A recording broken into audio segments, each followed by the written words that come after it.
Hello, everybody. Here we are. Barely. No. Barely. Yes, yes. Is it just me? It is a Monday all over this Monday. And the last Monday in April, Yeah. believe it or not, Yay! it's going to be May. It's a real busy time in life right now. Seems like it. I'm ready for it to slow down. I think I have some time off scheduled coming up. Just a couple of days, not a big deal, not a big deal. But, it's that time off that we schedule after the 15th of tax time. And we always try to schedule some time off. So it's finally coming around, and I'm looking forward to it. I am still trying to figure ours out. So our middle son graduates next month, and so we're trying to figure out like what that looks like. Are we taking off a lot of time? Are we just taking off a couple days? Are we going out of town? So I may be taking off some unexpected time that I haven't considered yet. And what is he? So he's graduating high school, and then what are his plans? Electrician school. Oh, yeah. I remember you told me that. And Audrey is graduating when? Yes. Okay, yes. Audrey is graduating. Actually, she's already graduated because she did an accelerated program through her high school. So she finished about 2 weeks ago.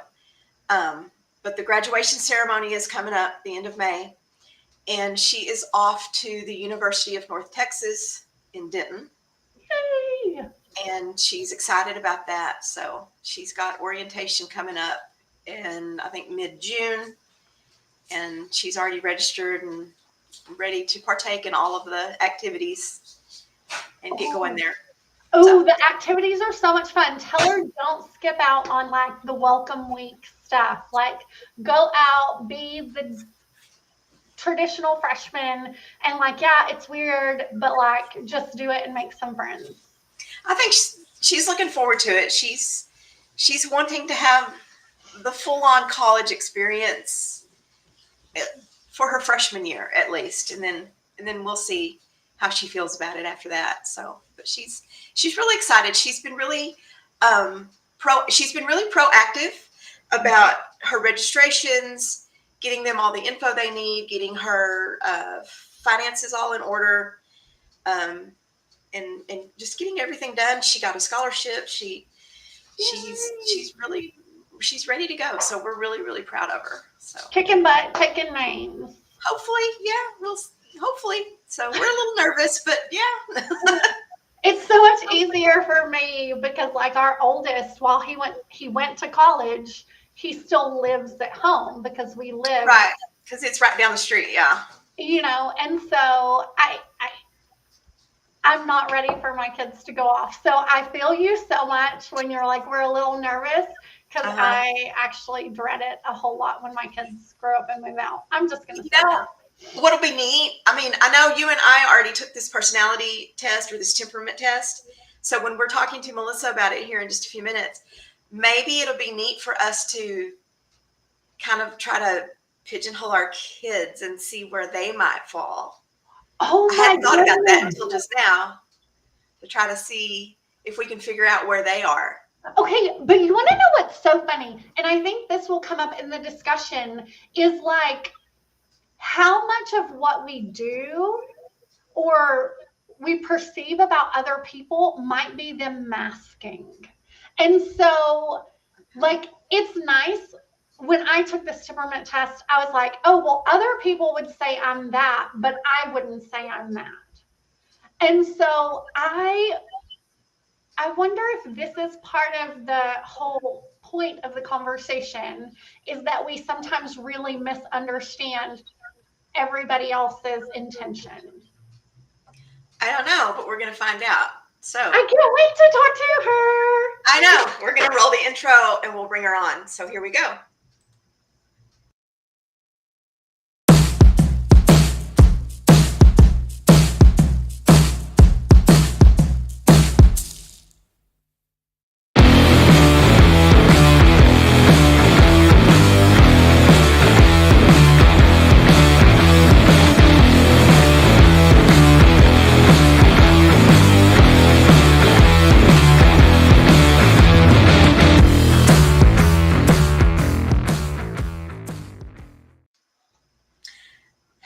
everybody. We're back.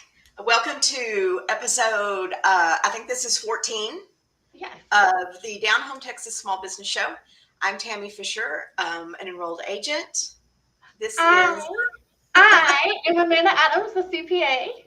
Yes. And today we're going to do a show about dealing with not necessarily difficult people, but different people and different temperaments and personality types. And we have a special guest, my friend, and after the show, she'll be your friend. Please welcome Melissa Vinson. Yay! Thank you. Hi, ladies. Welcome, Yay. welcome. We're Thank so you. glad. Welcome. We're so glad that you could be here, our fellow Texan, Melissa Vinson. So tell everybody a little bit about yourself and how you came to develop this presentation. Well, okay. So I head up a nonprofit called Christian Business Women's Network. And my husband and I, we have a 501c3 ministry, Dominion International, and a Bible school. And we are very, very big on self-awareness. We believe that everyone should be self-aware. But it's a process because sometimes we don't even know ourselves. You know, we've grown up being told we're a certain way or just doing modeling what we've seen. And we don't really know who we are. We don't really know our own intentions. You were talking about intentions. And so this is something that we teach in our school. And I have now expanded it to businesses. And so I do workshops for different businesses so that they can have a better idea of how to work with those people that we think are difficult. And the truth is, most people are not trying to be difficult.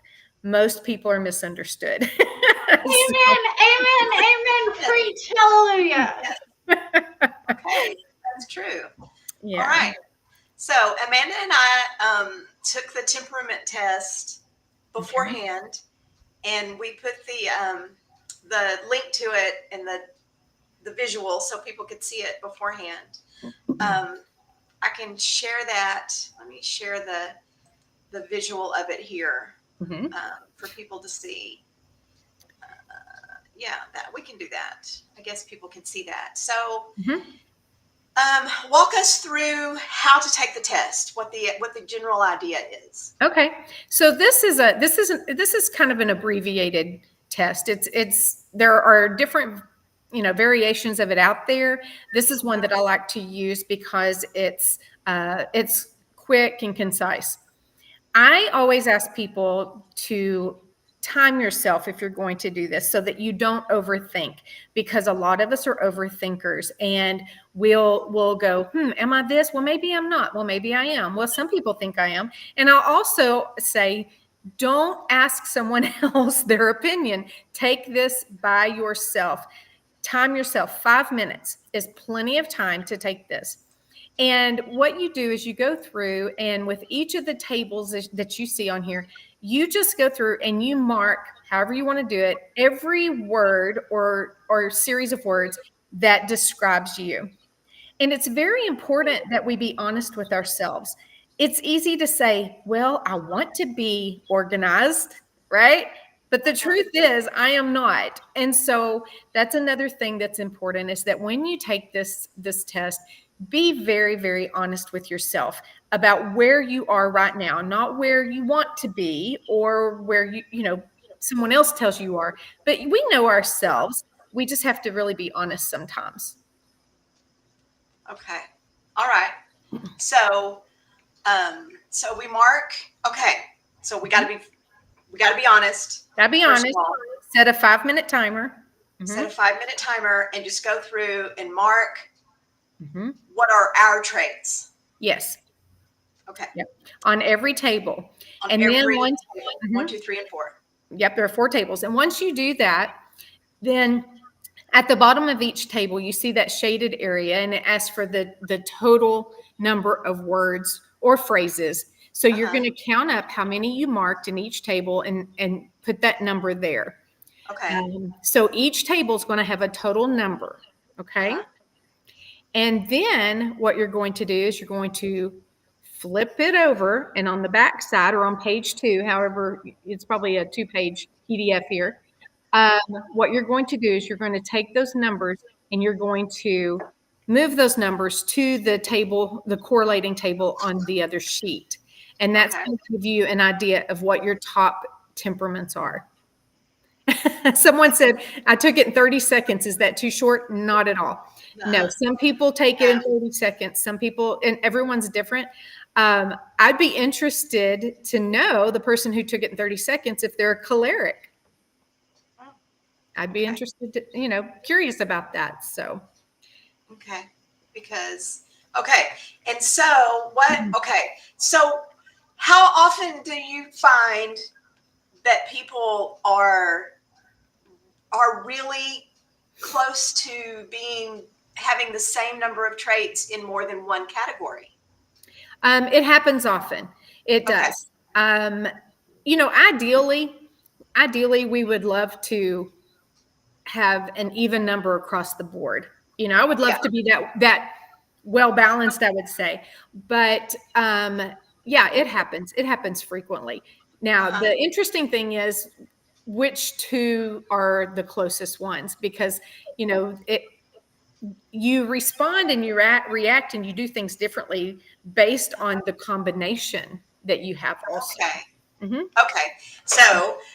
So here's where the fun part starts. Uh-huh. Is getting into the 4 temperaments, because each of these tables indicates a different temperament, Right. right? Okay. So let's start diving into that a little bit. Okay. And you're going to be the guide. Okay. So you Now- just Let me ask you. So you and Amanda, you've both completed the test. mhm. Okay. Can I ask you what your highest number, which temperament was your highest number?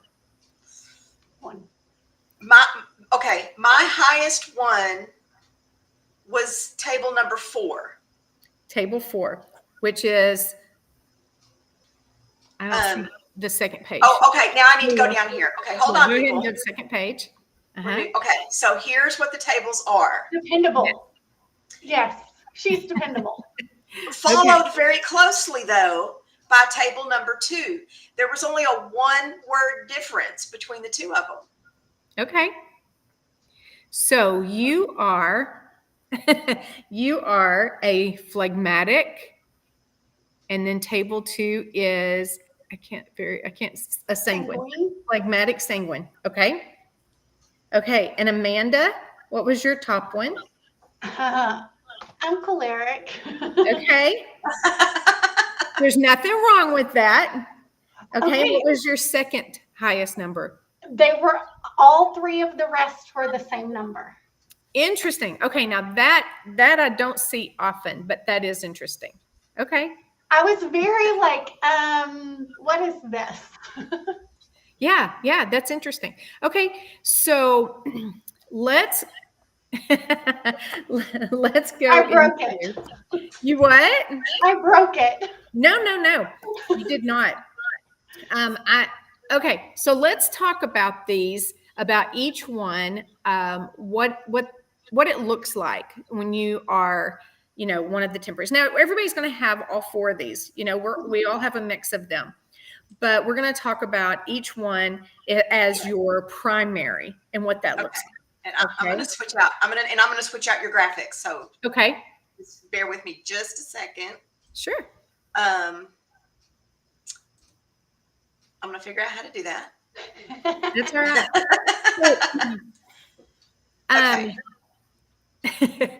I'm looking at the comments here. Very interesting.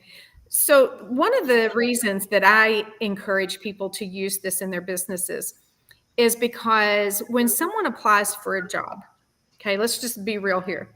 I need a job and I come to you because I need a job, and I'm going to tell you what I think you want to hear, right? That's what we do. And you're going to hire me based on what I tell you, or based on past experiences or my resume or whatever. But then once I get hired, if my temperament does not fit the position you hired me for, I'm either not going to do the job well, or I'm going to be miserable, and probably make everyone else miserable. Okay. So for example, let me just throw this out there. I am a choleric sanguine. Okay. So choleric is my number one. Sanguine is my number two. Most of your people who are in sales, who love sales, are going to be a sanguine. That either their first or their second is going to be a sanguine. Now, when you let me in a sales environment or an environment where I can speak and teach, I have a great time. If you try to put me behind a computer to do data entry, I will be miserable and I will not do it well because it is not in me to do it. You see? So I believe more and more employers should look at hiring people for their temperaments and their gifting rather than their resumes, their education. So that's just my opinion. So this is why I try to help people with this. Okay, so the choleric, we call this the power person. We have a P for each one of these, and that's just to help us remember, okay? The choleric normally is, and I don't want to just read this to you, but as you can see, result-oriented, active, positive, extroverted, practical, strong-willed, easily annoyed, self-confident, independent, brief, direct to the point, can be domineering, decisive, and opinionated. So I don't want anyone to look at these and think any of these traits are good or bad, okay? It's all about how we use them. It's all about how we work with them. I have learned through, different things over the years, different settings I've been in. I have learned how to work with my temperament. I don't try to be something I'm not. I don't try to be like someone else. Okay. I've learned God created me this way. I'm going to go with it. But what I have learned is how to work with other people. And the key to that is learning about yourself. Sometimes we just want to look at the other person and say, well, this person is this, so this is what we need to do with them. The truth is, we need to learn about ourselves, find out why do I respond and react the way I do? Why does this get under my skin? Why is this a trigger for me? And when you do that, then you are able to give other people more grace, okay? So the choleric person is what we call the power person.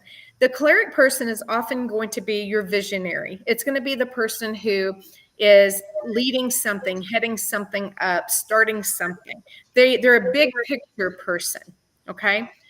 Not a detail-oriented person. We need detail-oriented people in our life because the choleric usually is not. Okay. Now, so they're saying get it done, but they're not. Get it done. Yeah. They're not the ones to understand all of the small details involved in getting it done. Yes. They just want to see the results. Yes. So, for example, I'm a visionary, and Tammy, you know me well enough to know I'm always like, oh, let's start this. Let's do this. Let's have a workshop. Let's have a conference. We threw a conference together in 2 months last year, right? And it was a great one. Right. But I'm big picture. Okay. And so I can see this is what it's going to look like. This is what I want to happen. Now I need these people to make it happen and help me make it happen. Okay. Right.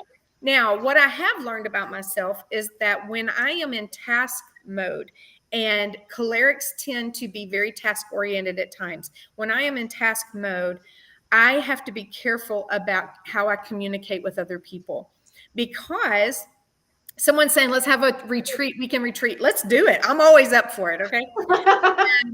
So we have to be careful as cholerics because we can be very abrupt at times. Okay. I'm on task. I'm getting this thing together, and someone's saying, asking me a question or doing something, and I can be abrupt and brief, not meaning to, but sometimes I offend people or hurt their feelings. Now, if I know I've done that, it hurts my heart because I don't want to do that. But in my head, I'm just trying to get the job done. Does that make sense? Yeah, it totally does. So I've learned how to try to be more patient, think about how that other person is thinking, where they're coming from, that kind of thing. So there's a lot to work through, a lot to think about within all of these. Okay, you want to go to the next? There we go. Okay, so this is the second one on the table, the sanguine. We call them the people person. They're usually people oriented. They're extroverted. They like to have a good time. They're persuasive. Again, your salespeople. Optimistic, enthusiastic, personable. Usually build relationships quickly. Doesn't mean they're deep relationships. We think everybody's our friend as a sanguine, right? Everybody's our friend. Animated, excitable, obviously talking with my hands, get bored very easily, okay, if they're not doing something social. Competitive, can be disorganized, forget where they leave things. My husband can attest to this. Like I said, I am a choleric sanguine.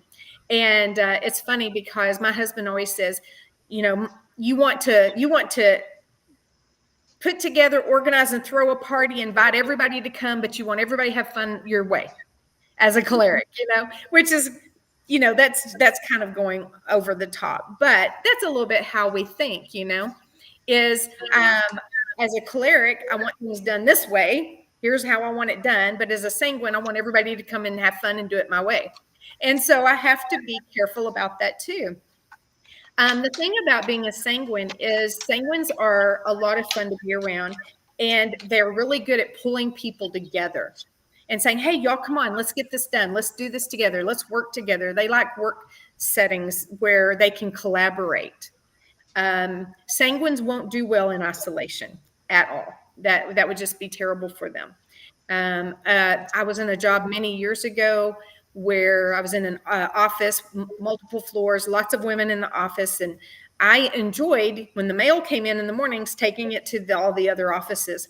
But there was a supervisor who was not a sanguine, who felt like that I was talking too much and disruptive because I was talking to her employees. So I was told I had to stay in my office. Well, it was like putting me in jail as a sanguine. It just hurt my heart. I was like, I can't sit here and not talk to people. So it's interesting how we respond and we react. And at the time, I didn't know about the temperaments, and I didn't know where I was and why I was so affected by that. But now I do, and I can work through things a lot easier through self-awareness and maturity. So anyway, that's the sanguine personality or temperament. Okay, the next one is the phlegmatic. We call it phlegmatic, the peace person. But these were not, the number 3 on the test, though, was melancholic. Okay, melancholic. Yeah, so the slide must be split. Okay, we'll do that one next. Yes, okay, sorry about that. So That's yes, okay. the third table, I believe, was the melancholy. Okay, so melancholies, we call this the perfect person. Not that meaning melancholies are perfect. It means they desire perfection usually. They like things to be done well, in order, by the book, okay? We see a lot of melancholy bookkeepers, CPAs, those kind of things, okay? Because you like things to be in order. You like to see how it works. They want things done well. They're detail-oriented, often private, introverted, respond to others in a slow, cautious manner, can be reserved and suspicious until they know your intentions, conscientious, and can be sensitive to what other people think of their work. Melancholies will often take it personally if you criticize their work, okay? Whereas a choleric, for example, can be like, well, okay, so you criticized my work. Okay, well, I can change the work. A melancholy takes it very, very personally usually. So they're usually very well organized, ask specific questions. They need reassurance, feedback. They fear taking risk, making wrong decisions. They really fear being viewed as incompetent. It's important normally to melancholies for people to see them as competent and efficient. So melancholies are great. I have melancholies in my life, and I love that because they help keep me balanced. My husband and I, it's funny, we're both cholerics. Those are our top. And then I'm a sanguine, and he's a melancholy. And so this helps us balance out and work together, which is good because we work together from home every day. So, it helps us to be able to look at other perspectives and get things done. So. Interesting. Yeah. Very. And then Okay. That's phlegmatic. Let's go back down to the peace person. Usually service oriented, introverted, calm, unemotional, not meaning they don't have emotion, just means they don't show a lot of emotion. Whereas a sanguine, you can usually read them when they walk in the room. Easygoing, usually live a quiet routine life, free of normal anxieties of the other temperaments, because they have, their own things. Let's see, is there a second? They're good team players, very loyal, resist change, avoid conflict, practical, persistent, and consistent. So your phlegmatics are going to be the employees who stay in a job for years and years and years and years, usually. Okay. They're going to be the ones that retire in a certain position or a certain career. Whereas we sanguines tend to change careers every few years. Okay. But your phlegmatics are very, very loyal. They are concerned about other people. They want to make sure everyone's included. If you have some type of a project, they want to make sure everybody gets to have some input in that. Does that make sense? Mhm. So, Tammy, let's talk about you for a minute. So, you're a phlegmatic sanguine. Yes. Okay. So, from what we've looked at here, do you feel like these are accurate? Mostly, yes. Okay. Yeah, mostly. Okay. So you were phlegmatic first. So you're the peace person, Yeah. yeah. And then second is the sanguine, which I've seen the sanguines out of you too. You're seeing the same ones out of me, and they're really, really close. Yeah. Very close to each other. Okay. Good. It's like two sides of a coin, basically. Mm-hmm. So, the one, I mean, of all four temperaments, the one that I have the least of is choleric. Yeah.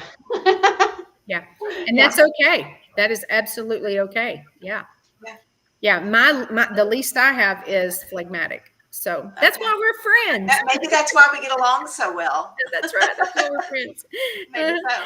Yeah. Okay. So Amanda, you were choleric. Okay. And how did you feel about that whenever you read that description? Do you feel like that's spot on?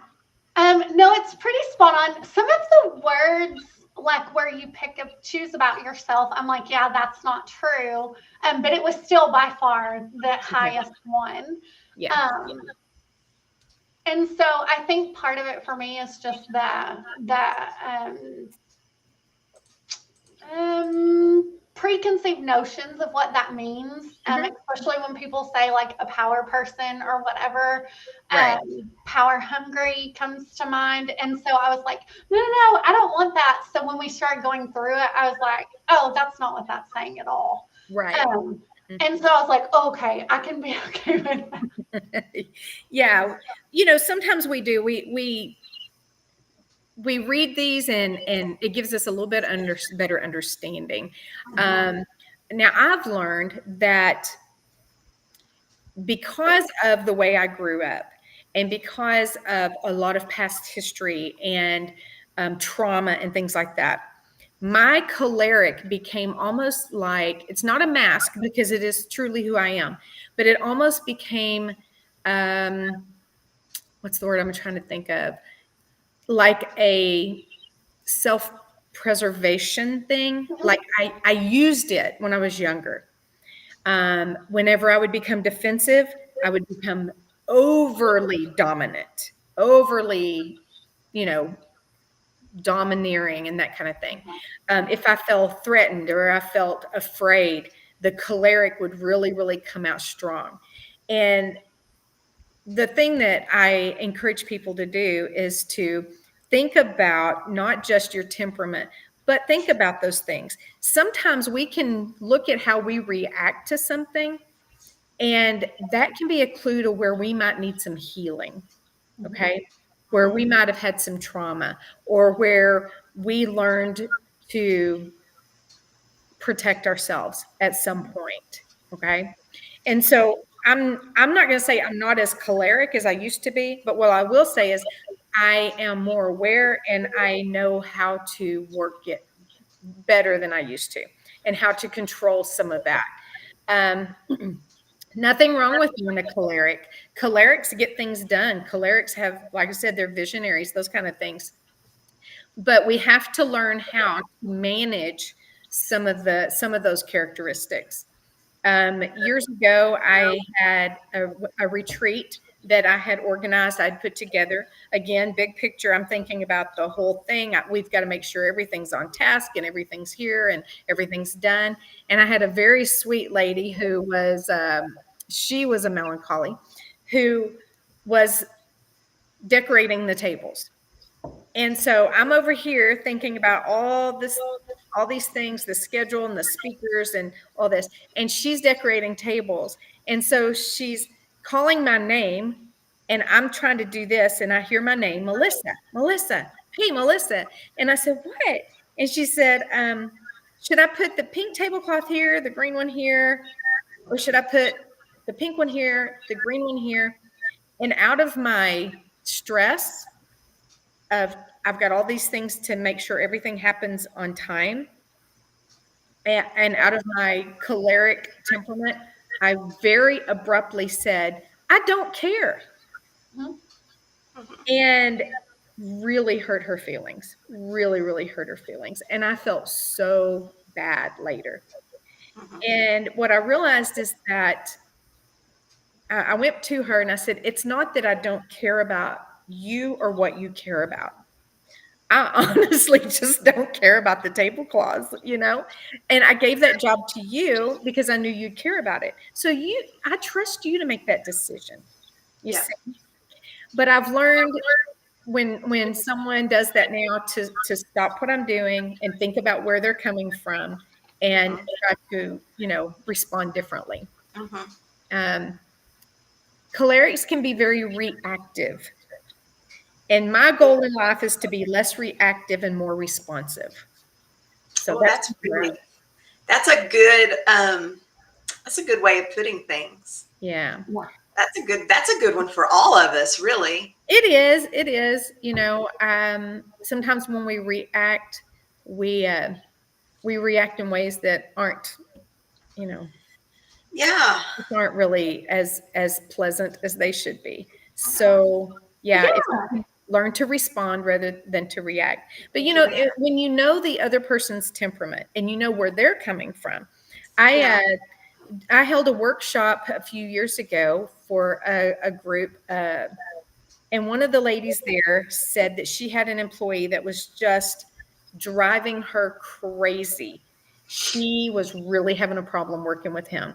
And when I asked her why, what was going on, her answer was that he's always questioning me. Well, as a mother, I remember thinking that about my kids. Why are you always questioning me? Just do what I say, right?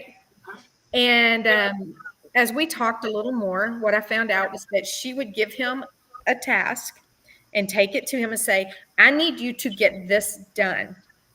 And he would come back and ask questions like, well, but what do I do with this? And why are we doing this? And how are we supposed to do that? And she took offense to that. She was a choleric, okay? And she took offense thinking he was questioning her authority, her, whatever. And as we talked it through, what we realized was that he's a melancholy. Right. And he wanted to make sure that he did this job well. Right. He wanted to make sure he got everything done right. And in order to do that, he had a lot of questions to ask. He needed details. Yeah. And so the way we fix that is I told her from now on, first of all, stop taking it personally. Stop being offended. Because let me tell y'all right now, once you take on an offense, you are wide open and everything offends you. Okay? We've got to learn to say, okay, I'm not going to take offense to that. Do that. And then when you give this melancholy a job to do, you give him a task to do, anticipate the questions he's going to have about it. And try to give him as much information up front as you possibly can. And that will eliminate a whole lot of tension and stress in the office. You see? Yeah. So it's those little things. It's little things that make a huge difference in working with people. Okay, I have so many questions, comments, thoughts. Okay. I knew it. I knew I was going to do this. Okay, one question I have is, do you see more of an issue in like intergenerational things? There are, that is a whole nother thing. Okay. Learning to work with people of different generations is a challenge in itself. I still think that with the temperaments, I still think you can have a better understanding of how to relate and work with someone. But there is a difference. I mean, we know there's a big difference in how we were taught. I mean, I'm 56, how I was taught growing up in the workplace, and what my expectations were, and what, people just coming out of high school and college, how they perceive what the workplace should look like. It's very different. Very different. Very. Yeah. Okay. Second, a lot of times, especially in the accounting field, people are promoted for skill for skill. They can do the job, and so they get promoted. So if it's a technical thing and they have mastered it, they move to the next level. But they kind of miss that management training, that people side of things. Right. Are there things that we can be doing better with that? Like, what can we do better? As an employer, or training is important. Training is important. One of the things that I see more and more that people are missing, the younger generations coming up, are the soft skills, the communication skills, learning how to relate to other people. There's a lot of that missing. And as employers, I think it's our job to teach those things. And if we don't know how, you need to call someone in who can. I would love to come in and test your employees and sit down with them and find out, where's the tension in the place. Let's see if we can work through that, figure out what that is. Because if you just have two people in a place of employment that have tension between them, it affects the entire environment. Yeah. It affects everybody, Yeah. and it can be miserable to work there. And we don't want that. But I believe it's the business owner or manager's job. If you hire someone, they're your responsibility to train them to be what you need them to be. Absolutely. Yeah. So Malinga has asked a really good question here. How do you go about needing to be a little bit of everything without burning out? That's a great question. That's a good question. And that's difficult, because if you are starting a business, it is you. I mean, usually when we start a business, we don't have employees yet, and we're doing it all ourselves.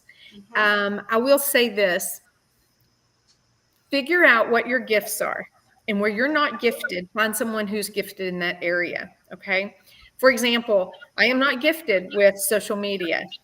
It is a frustration to me. So I hired someone to handle my social media, and it has taken a huge stress off of me, huge stress, but think about what it is that you do well.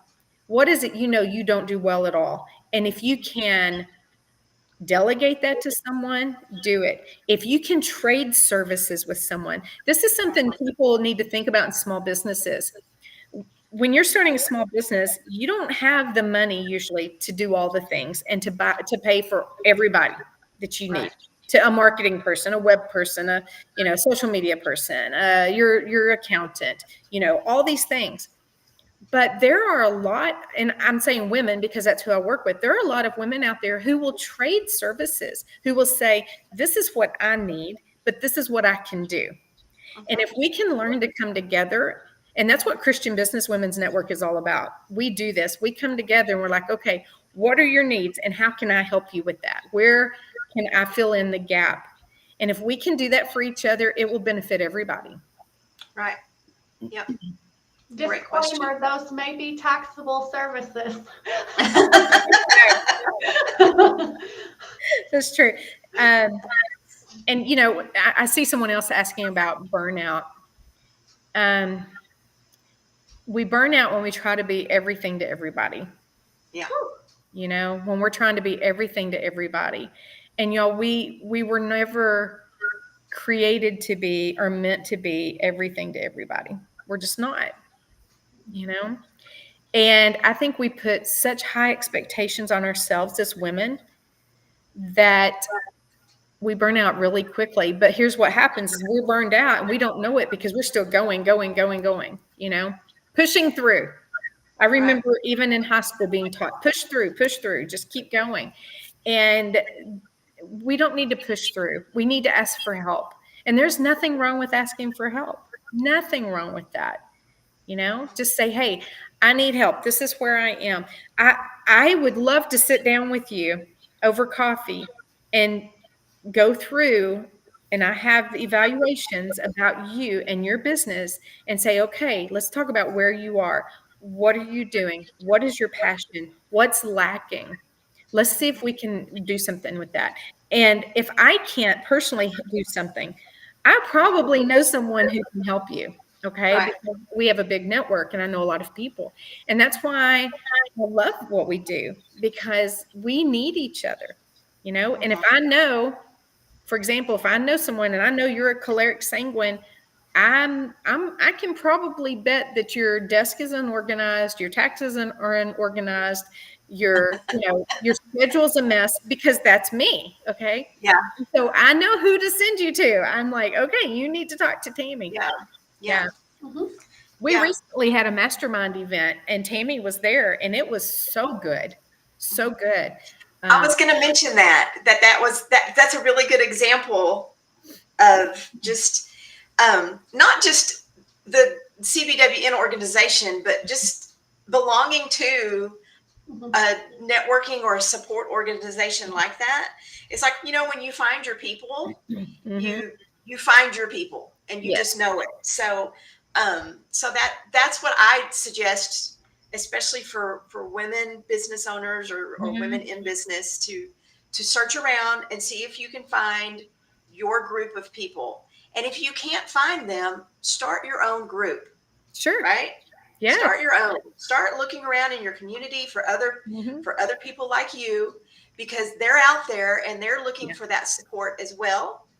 And it's just as easy as just inviting someone out for a cup of coffee and having them invite a friend. And before you know it, you've got a dozen women and you're all kind of in this boat together, because that's basically what Melissa's done with her network, and she's expanded it. And then, so getting back to what we were talking about was this mastermind session. We got together, a little group of us, and she asked, in particular, do any of y'all have an issue with your business that you want to put up for discussion for this mastermind? And so one would volunteer and she would throw up her question or her issue. I'm having an issue with marketing, and and I can't get past this hurdle. Right. And so Melissa literally on an easel would have a poster board and she'd have a marker in her hand, and the rest of the group would just start throwing out ideas that would solve this problem. And she would write them in bullet points on this poster board. And it was like this really cool brain trust of ideas that came to be. And fleshed out, you would start with an idea and then somebody else would contribute and somebody else would contribute. And you'd flesh out all of these little ideas. Some were fantastic, some weren't so fantastic, but it was really neat to have this conversation. And at the end, this particular business owner had avenues that she had never thought of before. Yeah. It was just the neatest exercise, and I've never been a part of anything like that, but it was so cool. Wait, what? You've never been a part of that? No, I'd never been to anything like that before. It's a lot of fun. And not only did they leave with ideas, but resources and phone numbers and That contacts. too, because people would Yeah. say, "Oh, I know somebody. Yes. Let me text you their phone number," or Mhm. "Hey, I need to introduce you to so and so." Right. And so it was actually, and it was solutions. Yes. Yeah. In many cases, it was solutions, follow up, ideas. It was the coolest thing. Yeah. And in the course of 2 hours, there was 3 or 4 people Mhm. went away with this big 4 poster full of businesses. things. Yeah. Yeah. Well, we tend to get in our circles and we tend to gravitate toward people like us or who Mhm. do what we do. Okay. And I saw this a few years ago working with several ladies that are in multi-level marketing organizations. And there are some very successful business women in some of these MLMs. But then I saw some that were struggling. And what I saw was that they stay within their groups of within their consultants or whatever. And they needed some help thinking outside the box, especially if their group, say, they're what do they call it? I forget what they call it, but they're upline or whatever, are in a larger city, okay? But they're in Abilene. Well, the market is very different. So what works in one market may not work in another, okay? And so when I would pull them out and put them with people in completely different industries, it's amazing the ideas they would share with them and get them thinking outside the box. And then they would say, "Oh, I hadn't thought about that." Okay, and try something different. So we need to learn to expand those circles, and not be afraid to meet people who are completely different from us and see what we can learn from them, because Right. people have a lot to offer. You are absolutely right. Yeah. Oh, yeah. Okay. I love it. So I think we've learned a lot today. I've learned a lot today. And I think you've dropped more than 2 or 3 pearls of wisdom for people. Well, good. Thank you. So tell people who want to know more about what you do and and what you have to offer here. Tell people how they can find you. So we are on Facebook. Christian Business Women's Network. We use the letters CBWN, Abilene, and then we have CBWN, Brown County. So those are our chapters. My name is on Facebook, Melissa Charlotte with an S, Vinson. Our website is cbwn.info. So you can contact me through any of those avenues. I would love the opportunity to, come into a business and help you figure these things out and help your employees learn to work together better. Or if you're interested in a retreat or a mastermind event and getting something organized, I would love to help with that. This is what I love to do. I want to see everybody succeed. I want to see everyone do well. And if I can help do that, then I am happy to do it. Yeah. Very good. All right. Well, it's been a pleasure to have you on. Thank you for having me. I enjoyed it so much. Thank you. Good to see you. You too. And nice meeting Amanda. Yes. It was so great to meet you. Yeah. All right. Well, I think we're going to wrap things up here and get ready to I don't know, relax for the rest of the afternoon. Do some work for the rest of the afternoon. I don't know. Here you go. Work. Got to get ready for my kids to come home. There you go. Yeah. I thank everybody for coming in today. We had a good, lively discussion going on over here in the chat room lots of today. That was questions nice. and I know. I'm so glad. So Me too. it's good. It's good. We'll have to have you. We'll have to welcome you back sometime. We can do another workshop or talk about another topic, because this has been really good. And there's a whole second part to what we talked about today on how to motivate people by their temperaments. So yeah. Okay. So, part two, you may know someone's a sanguine or a melancholy, but how do I motivate that person, get them to do what I want them to do? Oh, that's an excellent topic. Okay. That's a whole We'll put that one nother- on the yeah. schedule. All Yeah. right. That sounds like a good one. All right then. All right. Well- Thank you, ladies. Thank Thank you so you. much. Thank you so much for coming. All right, guys. Well, I guess we'll be seeing you in 2 weeks.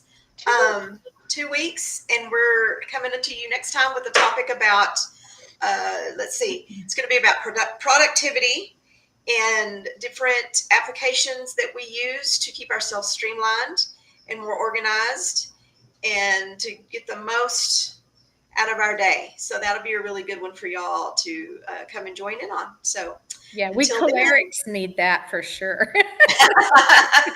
yeah, well, us formatics need that too. So, all right. So we'll be seeing y'all. Thanks a lot for coming. Thank you. Bye, y'all. Bye.